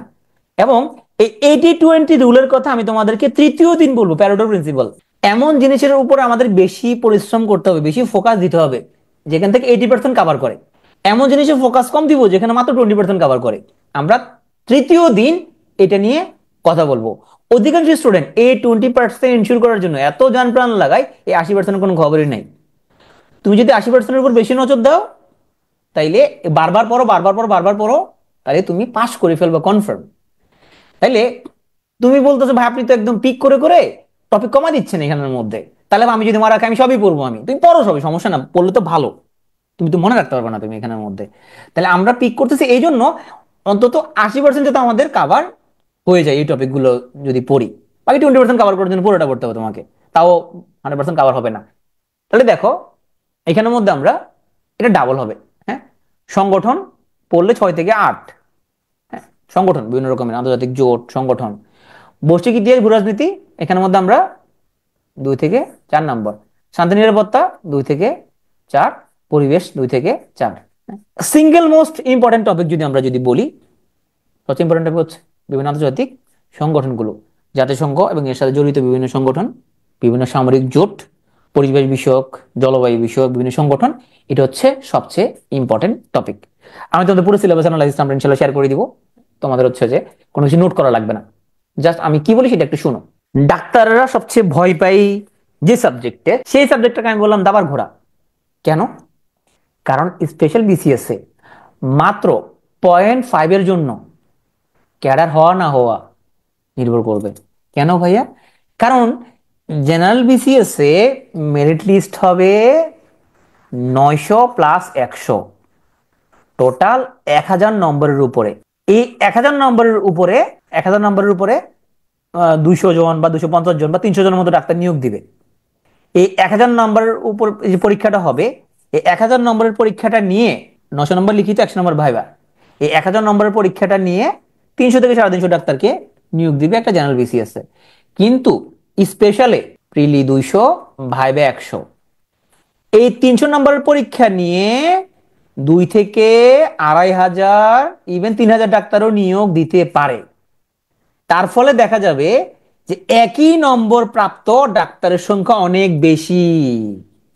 দেখা গেল একজনে 101 পাইছে, ক্যাডার হয়েছে, আরেকজন 105.5 পায়া কিন্তু সে তার মিস হয়ে গেছে। তার মাত্র 0.5 ব্যবধানে এখানের মধ্যে ক্যাডার হওয়া না হওয়া এখানের মধ্যে তোমার পার্থক্য হয়ে যাবে। কারণ এখানে নম্বরের মার্জিন কিন্তু খুব ছোট, মানে 300 নম্বরের পরীক্ষা। এই 300 নম্বর পরীক্ষা নিয়ে 2000, 2500, 3000 নিয়োগ দিবে। প্রতিটা নম্বর গুরুত্বপূর্ণ। তাইলে যেই সাবজেক্টটা ডাক্তাররা ভয় পায় কম পড়বে, এটা হচ্ছে ম্যাথ এবং মেন্টাল এবিলিটি। তাহলে এইখানে তুমি বাজিমাত করে দিতে পারো। এখন ভাইয়া আমি তো একটু ভয় পাই ম্যাথ মেন্টালকে, আমার জন্য কোন স্পেশাল কোনো হাদিয়া আছে কিনা সেশনে আসার জন্য? হ্যাঁ, কিছু স্পেশাল হাদিয়া তোমার জন্য আছে। কি হাদিয়া? যারা ম্যাথকে ভয় পায় তারা বেশি জোর দিবে মেন্টালে। তাহলে মেন্টালে তুমি যদি 7-8 তুলে ফেলতে পারো, ম্যাথে তুমি 4-5 তুলে ফেলতে পারবা, তাহলে 14। আমরা একটু দেখি যে আমাদের ম্যাথ মেন্টালে কোন কোন টপিক পিএসসির খুব প্রিয়, আমরা একটু দেখে আসি। চলো, 42-তে পিএসসি 100% ফলো করে না ম্যাথ মেন্টালের ক্ষেত্রে, তারপর আমরা আশা করতে পারি ফলো করবে। মেন্টালের মধ্যে আমরা যদি দেখি ভাষাগত যৌক্তিক বিচার, এখান থেকে মোটামুটি সবসময় প্রশ্ন আসে। সংখ্যাগত দক্ষতা মানে দশমিকের যোগ বিয়োগ গুণ ভাগ, এখানে প্রশ্ন আসে। ঘড়ি সংক্রান্ত সমাধান, যে ঘড়ি তোমার হচ্ছে যে টাইম বের করা, বার বের করা, হ্যাঁ, বয়স সংক্রান্ত, এগুলো মোটামুটি পিএসসির। তোমার ঘড়ির যে কোণ বের করতে বলে, তাহলে এগুলো মোটামুটি পিএসসির খুব প্রিয় টপিক। স্থানাঙ্ক সম্পর্ক, হ্যাঁ, যে এই উত্তর দিকে 8 মিটার গেছে, এরপরে তোমার পূব দিকে 5 মিটার আসছে, এখন কোথায় আছে, এই টাইপের প্রশ্ন পিএসসির খুব প্রিয় টপিক। আমাদের ইউটিউবে আমাদের লাবু ভাইয়ের অনেকগুলো ভিডিওস আছে, ভিডিওগুলো দেখতে পারো। যান্ত্রিক দক্ষতা, স্ক্রু ড্রাইভার, কপিকল, তারপর তোমার লিভার, এগুলো থেকে পিএসসির খুবই পছন্দের টপিক, এগুলোতে প্রশ্ন আসে। বানানো ভাষা বাংলা বললে এখানে কভার হয়ে যাবে। এগুলো মেন্টালের টপিক। এখন ম্যাথের মধ্যে আসি আমরা, গাণিতিক যুক্তি। গাণিতিক যুক্তির ক্ষেত্রে তুমি যে ম্যাথে যদি উইক হও, টার্গেট থাকবে তোমার 5 বা 6, সেক্ষেত্রে যে টপিকগুলো থেকে বেশি প্রশ্ন আসার সম্ভাবনা, স্পেশালি বিশেষ করে সেগুলো হচ্ছে শতকরা, লাভ ক্ষতি, সরল মুনাফা, নট যৌগিক মুনাফা, তারপর তোমার হচ্ছে যে লসাগু গসাগু, ঐকিক নিয়ম, হ্যাঁ, গড়। তারপরে তোমার বীজগণিত থেকে যদি যাই আমরা, এখানের মধ্যে লক সূচক, সেট ফাংশন, তারপর তোমার হচ্ছে যে এখানের মধ্যে লক সূচক, সেট ফাংশন, তারপর এখানের মধ্যে সরল সরল সমীকরণ খুব একটা আসে না, বীজগাণিতিক সূত্রগুলি, হ্যাঁ, বাস্তব সংখ্যা, এই কমন কিছু। এখানে বিন্যাস সমাবেশ, সম্ভাব্যতা, এগুলো মোটেই গুরুত্বপূর্ণ কোনো টপিক না স্পেশালের জন্য। হ্যাঁ, আর জ্যামিতি থেকে তোমার রেখা, কোণ, ত্রিভুজ, চতুর্ভুজ, বহুভুজ, হ্যাঁ, এই টপিকগুলো এখানের মধ্যে, ত্রিকোণমিতি, তারপর তোমার হচ্ছে যে এখানের মধ্যে আমাদের বিন্যাস, সমাবেশ, সম্ভাব্যতা, এগুলো স্পেশালের জন্য গুরুত্বপূর্ণ টপিক নেই। এগুলা করে বেহুদা পরিশ্রম করে কোনো দরকার নাই। এগুলো করে আন্দাজে মন্দাজে তুমি সব পড়ে ফেললে এখানে তোমার হুদাই এগুলো তোমার হচ্ছে তুমি পরীক্ষার অনেক মিস করবে। কিন্তু হ্যাঁ, তুমি যদি আগে থেকে ন্যাচারাল ব্রিলিয়ান্ট হও, আগে থেকে ম্যাথ অনেক ভালো পারো, তুমি ওই বিন্যাস সমাবেশ সবকিছু তুমি করতে পারো। যে ভাই আমি আগে থেকে হচ্ছে যে আগে থেকে হচ্ছে যে অনেক ভালো পারি ম্যাথে, আমি সবকিছু করতে, হ্যাঁ তুমি সবকিছু করো সমস্যা নাই, কিন্তু আগে থেকে তুমি যদি মোটামুটি ম্যাথ ভুলে যাও 4-5 বছরের মধ্যে, তাহলে তুমি ম্যাথের মধ্যে সবচেয়ে হাইল্ড যে টপিকগুলো, সেই টপিকগুলো তুমি যদি পড়ো, তুমি এখান থেকে 13-14 তুমি এখানের মধ্যে পাওয়া যাবা। কিন্তু আমি যেগুলো বলছি এগুলো ফলো করলে 100% কাভার হবে না, 80% কাভার হবে, ও 80% দিয়ে তুমি ক্যাডার হয়ে যাবে ইনশাল্লাহ। একটা ব্যাপার মনে রাখবা, success is not an accident. Do what successful people do over and over again, and you will get the same result as successful people. তাইলে এই টোটকাটা, এই মেডিসিনটা আমরা গত 5-6 বছর ধরে অ্যাপ্লাই করতেছি। অসংখ্য স্টুডেন্টকে এই টোটকা দিছি, এই মেডিসিন দিছি, এই কেমিক্যাল দিছি, কিন্তু ও যে কথা তো আমরা বলি, সবাই তো সবকিছু আসলে ফলো করে না। যারা ফলো করতেছে ওরা ভালো করতেছে, যারা ফলো না করে নিজের মধ্যে চলতেছে ওরা ভালো করতেছে না। তাহলে তুমি যদি আমাদের কথাগুলো যদি ফলো করো, 100% যদি ফলো করো আমাদের কথাগুলো, তাহলে ইনশাল্লাহ তুমি কামিয়াব হইতে পারবা। আমি মনে করি স্পেশাল বিসিএসটা তোমাদের কেরিয়ারে আগা যাওয়ার জন্য একটা বড় সুযোগ। কেন? সিট অনেক বেশি, সিট অনেক বেশি, 2000 থেকে 3000-এর মতো সিট থাকবে এখানের মধ্যে। অন্যদের সাথে কাটমার্কে লড়াই করা লাগবে না, কারণ একটা জেনারেল বিসিএস এর মধ্যে 200 নম্বর প্রিলিতে যদি 14,000 যদি টেকায়, দেখা গেল হয়তো 120 পর্যন্ত টেকাইছে, ডাক্তার টিকতেছে মাত্র 500। কারণ ইউনিভার্সিটির ওরা অনেক বেশি নম্বর পাইয়া ওরা আগে গেছে গা, ইঞ্জিনিয়াররা আগে গেছে গা, ডাক্তার ওরা হচ্ছে যে মাত্র 500 জন টিকছে। এখানে অন্যদের সাথে তোমার লড়াই করার দরকার নাই। একটা জেনারেল বিসিএস এ ডাক্তারদের জন্য সিট যদি 300 যদি থাকে বা 350টা যদি থাকে, দেখা যায় অত ডাক্তার প্রিলি পাস করে না সবসময়, তো ওই সিটগুলো খালি থাকে। স্পেশালি সিট খালি থাকার কোনো সম্ভাবনা নাই, এখানে কোনো সিট খালি থাকবে না। এখানে যতজন ডাক্তার এখানের মধ্যে নিয়োগ দিবে, এখানের মধ্যে তার দ্বিগুণ বা তিনগুণ পরিমাণ ডাক্তারকে কিন্তু তোমার পাশ করাবে। তাহলে তুমি এখানে কাটমার্কের জন্য ইঞ্জিনিয়ারদের সাথে ভার্সিটির সাথে লড়াই করা লাগতেছে না। সিট যতগুলো আছে, এনাফ সিট আছে এখানের মধ্যে, 200-300 অল্প সিট নেই এখানে, 2-3 হাজার সিট আছে এখানে। নর্মালি 200-300 থাকে এখানে, 2 থেকে 3 হাজার সিট থাকবে তোমার। অন্যদের সাথে কাটমার্ক নিলে তোমার লড়াই করা লাগতেছে না, তুমি তুমি তোমার ডাক্তারের সাথে তুমি লড়াই করতেছো এখানে। হ্যাঁ, এবং এখানে সবচেয়ে ইম্পর্টেন্ট হচ্ছে 900 নম্বরে ক্লান্তিকর লিখিত পরীক্ষা নাই। বাংলাদেশ বিষয়গুলি 200 নম্বরে, মানে হাতটা মনে হয় একদম জমাট বেঁধে যায়, ফ্রোজেন শোল্ডার হয়ে যায়, মানে হাত লড়ে না আর 4 ঘন্টা লিখিত পরীক্ষায়। একটা জেনারেল বিসিএস এর ভাইবাতে অসংখ্য আগডুম বাগডুম গড়াডুম কোশ্চেন করে। ডোনাল্ড ট্রাম্পের ট্যারিফ নিয়ে তুমি কি জানো? ট্যারিফ আরোপ করার কারণে কি কি সমস্যা হইতেছে, এইসব প্রশ্ন কোশ্চেন তোমার করতে পারে। কিন্তু স্পেশালে তোমাকে ভাইবাটাও সহজ এখানে মেইনলি, কারণ ওরা জানে স্পেশাল ইতিহাস সময় তুমি ডাক্তারি করতে আসছো, তোমাকে কমন মেডিকেল ডিজিজ গুলো নিয়ে আস করবে। উপজেলা গেলে তুমি কি কি ডিজিজ পাবা, তুমি এখানে diabetes, hypertension, tuberculosis, pneumonia, bronchial, COPD, হ্যাঁ, ischaemic heart disease, stroke, common কিছু ডিজিজ নিয়ে আস করো তোমাকে, কমন 10-12টা ডিজিজ নিয়ে। 42 ভাবেতে আমি তো অল্প কিছু ডিজিজ পড়া দিছি, একটা স্টুডেন্ট বলে নাই যে ভাই আনকমন আসছে, ও বলছে ভাই আর যেগুলো পড়াচ্ছেন সেগুলো আসছে। কারণ আমি জানি স্পেশাল ভাইবার মধ্যে তোমাকে এমন কোনো কোশ্চেন আস করবে না যেগুলো এটিপিক্যাল। তাহলে এখানে ভাইবাটাও সহজ, অন্যদের সাথে কাটমার্কের লড়াই করা লাগতেছে না, ক্লান্তিকর কোনো লিখিত পরীক্ষা নাই, সিটও বেশি। তাহলে তুমি কেন ট্রাই করবে না? তোমার অবশ্যই ট্রাই করা উচিত। জেনারেল পার্ট আজকে যেরকম ভেঙে ভেঙে কথা বললাম, আমরা আগামীকাল মেডিকেল পার্ট নিয়ে একদম ভেঙে ভেঙে কথা বলবো ইনশাল্লাহ। তোমাদের সাথে একটা হাজিরা শীট লিঙ্ক শেয়ার করা হচ্ছে, তোমরা অ্যাটেন্ডেন্স ফর্মটা ফিল আপ করে দাও। যারা যারা 3 দিন আসবা তোমাদেরকে আমরা এই স্লাইড গুলো, তারপর সিলেবাস অ্যানালাইসিস সবকিছু আমরা তোমাদেরকে পাঠিয়ে দিব, যারা 3 দিন হাজিরা দিবা এবং 3 দিন যারা উপস্থিত থাকবা। কোনো কি নোট করার দরকার নাই, একটা হাজিরা ফর্মটা ফিল আপ করে ফেলো সবাই। ফিল আপ করে ফেললে তোমরা ওইখানে আমরা তোমাদের মেইলের মধ্যে ইনশাল্লাহ তোমাদের সবকিছু পাঠিয়ে দিব। আগামীকাল মেডিকেল পার্ট, ওই যে বোকার মতো ভাইয়া এফসিপিএস এর যা আসবে সব পড়ে ফেলবো, ওরে বোকা, এফসিপিএস এর তো মহাসাগর, আমি 3 বার দিয়েছিলাম পাশ করি নাই। তো এফসিপিএস এর পার্ট 1-এর মহাসাগর তোমার এখানে কি দরকার? এখানে তোমার রেসিডেন্সি মহাসাগর তোমাকে কি দরকার? এখানে তুমি পড়তে হবে সিস্টেমেটিক, পড়তে হবে সিলেক্টিভ, পড়তে হবে মেডিকেল পার্ট বিসিএস এর জন্য। এত আগডুম বাগডুম গরডুম পড়া দরকার নেই, এত ডিপ কোশ্চেন আসবে না। তাহলে মেডিকেল পার্ট নিয়ে আমরা একদম ইন ডিটেলস একদম ভেঙে ভেঙে কথা বলবো। 3 নম্বর দিন আমরা পড়াশোনার স্ট্র্যাটেজি, টাইম ম্যানেজমেন্ট এবং 7টা কমন ভুল যেগুলো সবাই করে সেগুলো নিয়ে কথা বলবো, প্লাস তোমাদের প্রত্যেকের ইন্ডিভিজুয়াল কোশ্চেনগুলো আমরা নিব। তাহলে তৃতীয় দিন আমরা ইনশাল্লাহ তোমাদের যত কোশ্চেন আছে মনের মধ্যে সব কোশ্চেন আমরা তৃতীয় দিন নিব।